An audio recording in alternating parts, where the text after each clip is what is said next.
Hi, I'm the inventor of the Splitfire RS, the forced reset rapid safety for the AR-15. And I think if anyone can learn from anything I do, then that's great, or at least get some education and information out of it.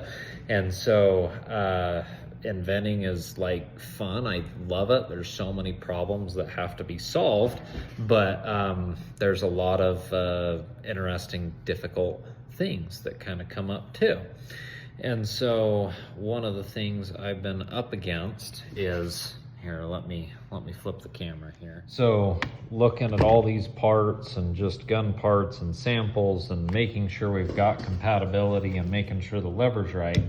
I've got a gun here. The lowers both work fantastic for the 3-position rapid reset deal. And then I've got this lower that works incredible. We're getting some light primer strikes with the regular stock buffer, but we threw in an H3 buffer and it works like a dream, like a product should. Something I'm really proud of. Really proud of it. But one of the things we've got, I'm going to try to do this, is this is a Ruger AR-15. Let's see. Yeah, there we go. Ruger on that other side. So I've got this Ruger here, and we're trying to figure out, it was working great in this, but it wasn't working so well in this one. And you can kind of see the logo here. This is also a Ruger. I'm going, okay, what the heck? I thought it was an upper because of the BCG on this one. It's a little bit more special, more customized just with how it works compared to this guy, which I have out right now. Anyway, go through just looking at parts, and there's just minor differences, even though everything's mil spec, makes a big difference. So what I wanted to show you is right here, that position of the lever, and then see my fingernail in there, that's probably 2 millimeters or so. And then we've got our slant that sits at a nice angle, and it works fantastic.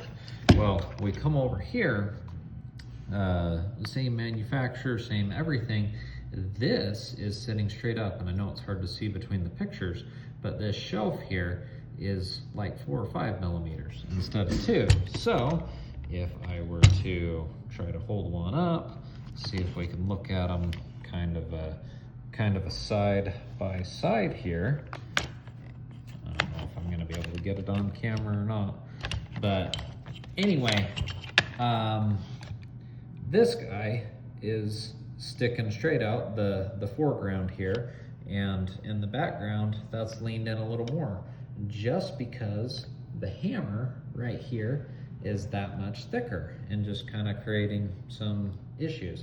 So it's not really anything that I can't design around and make sure that it's right. It's just another challenge of the long list of challenges that has come up. But ultimately, this is for, fun and education of folks. It would be awesome to be able to get a return one day, because it is not cheap to start a business or do a patent or do attorneys for business agreements, and anyway, all that stuff. But I love it too. I mean, if I end up working for 50 cents an hour, it wouldn't be the first invention that I've done so. But anyway, that's really cool. Just thought it would be worth sharing. One of the challenges in there as I talk to other people that are interested in inventing, and it's not easy. I've never, it'd be nice to have it be easy one day, but anyway, maybe one day, but not today. Anyway, glory to God.